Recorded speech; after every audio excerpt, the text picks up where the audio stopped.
Hello buddy, StarCraft here again for some more Iron Squidly Diddly 2 action. And this time it is gonna be Game 3, baby. Between IM's MVP spawning as the blue Terran. You thought I was gonna say Protoss, didn't you?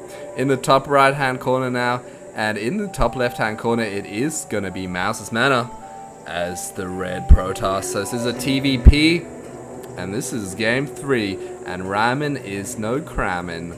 So get excited everybody, because game 3, man, that's when it all comes out. That's where these players pull out the big guns, man. Go for the builds that they know and trust and love and think is gonna make them win the series, because who does not like winning series? I know I do, even though I never do. So yeah, I'm excited to see what these players go for right now. If you have not checked out game 1 and 2, definitely check them out, as game 1 was pretty sweet. We saw Mouse's MaNa going for pretty much the same thing he's going for every time, with fast expand, working up some units, going into a third. Sad day for him though, as MVP just went so aggressive off 2 bases, got so many marauders, and just kept putting on the aggression, and took him downtown into game 2 with the lead. And then MaNa on Ahana did the same thing again, kind of chilled out back. MVP was like kind of going for the same kind of idea, doing lots of aggression off 2 bases with more of an MMM army, a little less marauders. And unfortunately for him, he had a pretty bad engagement up those at that choke point in the natural of your opponent in Ahana. Didn't scout or anything, didn't drop down a scan, didn't really know what was above at the high ground, and unfortunately for him, lost that first engagement and wasn't really able to come back. Went for crazy all in, pulling SCVs off the line, but it did not work out for him. So it is going to be game 3. You can see there that MaNa scouted incorrectly, as this is not a cross spawning map. And I think he was thinking it was, otherwise you probably wouldn't send your probe all the way over there as the first option. Factory on the way, baby, before command center. So we are going to be seeing the 111, the dreaded, the feared, the 111, put on by a Korean MVP who, you know, the Koreans do this build so efficiently. And it can do so much damage. Those early Hellions, man, you can get out of medevac, do a Hellion drop, boom, while attacking the natural, boom, at the same time, and then moving up into the main. And you can say goodbye to your freaking probes if MaNa does not scout this out and deal with it accordingly. He still is yet to scout MVP's base, so he's been pretty unlucky, I gotta say, there on the scouting, as he's missed, you know, the first 2 bases. MVP was not there, and there goes the starport. This is definitely a 1-1-1. And MaNa, sad day for him, is not doing a 4-gate or something, because that would be pretty good against this. And where are you going, probe? Do you even know where your opponent spawns? I guess maybe he's looking for the timing of the third. But yeah, he knows he's there. Has not scouted him at all. And the Hellions are already on the field, man, splitting them up so he can scout both corners at the same time. Pretty smart dude, MVP. This probe though is gonna, you know, kind of give away the location, or you could think it was scouting itself. Does get taken out though, and now MaNa's gonna go, oh my gosh, Hellions on the field at 5:30. I gotta start getting some more production, man, building another gateway, as that means most likely 1-1-1, baby, 1-1. This probe is going crazy before he probably is going to drop a proxy pylon. Drop. Man, you've got some moves, probe. You've got some freaking moves. And here comes more Hellions, as well as medevac, I'm going to say, is going to be... Oh no, is the medevac already on the field? Yes, it is. There it is. And Tech Lab on the way, so following this up with Banshee Harass is pretty sweet. Getting that second gas, as well as getting down his command center before he even engages here. So already he's transitioning into more of a macro style MVP. But MaNa does have his robotics facilitator just finishing up now, but the Stalkers are here, so he is going to be forced to offload these Hellions and swing them on into the main. Here we go. Can he destroy the probes right now? Gets a few probe cards. Oh, that is not what you want to do. You don't want to line up your probes like that for these Hellions. Oh, no. MaNa making a huge mistake there. The Stalkers are enough to take these out, but he did not micro his probes properly there. And these Hellions doing more and more damage, getting more and more probe kills. Oh, that is terrible. At 20 workers killed, that is huge. And here comes the Banshee to get some more probe kills. So right now, man, MVP's ahead in army supply. He's ahead in worker supply. He's ahead in resources lost. He is just ahead in every freaking way. So this one has definitely been successful.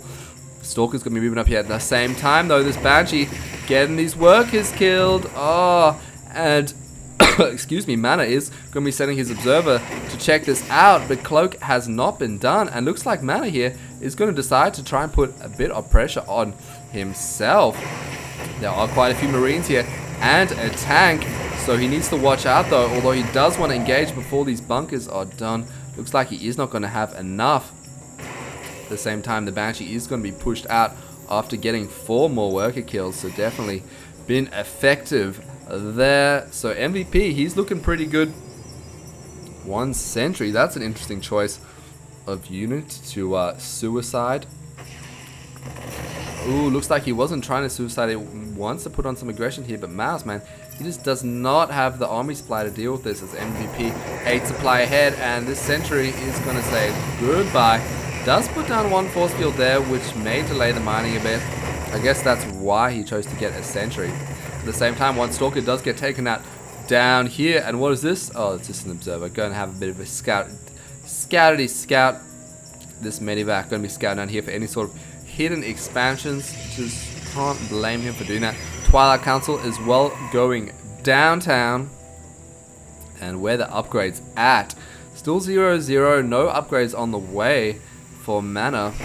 Whereas MVP, he's also on 0-0. So players, man, this has been non-stop aggression. No time for upgrades, man. This observer is going to keep an eye on this Banshee. And this observer knows exactly what's coming MaNa's way. And he got to watch out because his supply is behind. His army supply is so behind. He's getting out an Immortal now, which is going to be good against those tanks. But I don't know, man. Is it going to be enough to hold this off? Siege mode is not done, though. Or it hasn't even been started. So it looks like MVP instead just going for complete numbers here. As he's moving in. The observer, though, knows exactly what's going on. Oh, nice little scan there from MVP going, yo, observer is going down. And here we go. MaNa needs to stay on up here on the high ground, man. He does not want to come down here to this death ball. And Marauder here as well. Looks like he is going to be bailing on out of here. More reinforcements on the way. Probably going to wait for combat shields as well as stim to finish, as that's what you want to do as a Terran. And more racks going up in camp. MVP, quite a few tech labs, so he's going to be pumping out Marauders at the moment. And how do you deal with that, man? You need Colossus or Storms, baby, / Archons, and that's what you can do with the Twilight Council as well as Zealot Legs on the way. So maybe we're going to see Zealot Archon, which is pretty good, I gotta say, against this combination from MVP. But MVP is just so far in the lead right now. I don't know what MaNa can really do to deal with this. Third, the factory. Going to be doing a bit of a scout with just so many more units being pumped out. 2 medevacs at a time. A lot of Marauders. Not even going for a third here. So MVP wants to finish this game out, man. He does not want to play Macro Man, and forcing MaNa to stay on 2 bases as well and get out a lot more production as he's going, oh god, here comes his death ball, man. I do not have enough warp gates right now. Keep in mind there are quite a few medevacs, 3 tanks, oh, a lot of Marauders, and this army supply is looking deadly, almost double the army supply. MVP might just be able to beef his way to victory. Guardian Shield going down, nice defensive force fields there to buy some more time. for MaNa. Oh, we're going to see storms. Storm! Oh, what a beautiful storm. MVP with some terrible micro there. Not evading that storm at all. And here comes the stim forward for MVP. Can he do it? MaNa does not want to engage right now. Wants to get more reinforcements, although cannot afford to lose his natural. And here we go. Oh, we're going to see some storms. Oh, there's not enough energy just yet. Oh, one does go down. Killing quite a few Marines, though. And looks like MaNa might be able to hold on here with those freaking clutch storms. Is morphing in an Archon as well. Zealot Legs is so good against Bio. These tanks without siege mode aren't doing too much damage right now. The Archon is here as well. Gonna be doing some of that splash damage. And keep in mind, there are still 4 medivacs here though, although they are quite low on energy. So MVP, man, would have liked to do a lot more damage with that push. And although MaNa is still behind, props to him, man, for holding that off, as that was not easy, going up against an almost double army supply. But here we go, MVP is just going to keep pumping these units out. He's on 5 racks, a starport, and a factory. Where that factory, oh, he lifted that factory off. So he's not producing more tanks, just going to go straight for MMM. Cannot blame him. But, you know, there's a lot of warp gates here to deal with this. There's that 8 warp gates, the 8th one on the way. And here we go, MVP. Oh, another beautiful storm. Keeping MaNa in this game. Thank God he got that Temple Archives. Oh, what was that? Was that some cray feedback over there? I missed that. And these Zealots want to bail on out of here before their legs recharge. And these Stalkers, keep in mind they do extra damage against Marauders, but Marauders do extra damage against Stalkers. Oh, so it looks like MVP might be able to just buff his way into this. There's not enough energy on these High Templars. This one almost has enough. Same with this one. Wants to save the energy, warping in more Zealots. But his supply is plummeting here. I don't know what MaNa can do. Wants to hold on this 3rd game. Wants to keep these High Templars alive. For a storm. Oh, one storm does go down though. Although MVP nicely dodges it. And only a few Zealots there. Forced to pull the probes off the line. But they could just stutter step macro those probes to death without really doing much damage at all. More High Templars being warped in to make an Archon. But this is quite a scary death ball here from MVP, and I just don't think MaNa can hold on, and I think soon enough we are missing the GG. So gotta hand it to MaNa for taking the game off MVP, 3-time GSL champion. And there is the GG. That MVP playing so well with that 1-1-1, doing all the economic damage he needed to. That is what you need to do when you go for that build. And man, he showed you how it's done. I gotta say, pretty big mistake from MaNa with those probes, microing them pretty badly. Put his economy in a pretty bad shape from the beginning. But you know, still a pretty sweet game, some pretty sweet storms, which is always what we like it to see. And if you guys dug this game as much as I did, please subscribe. And I love you guys. I will see you guys next time.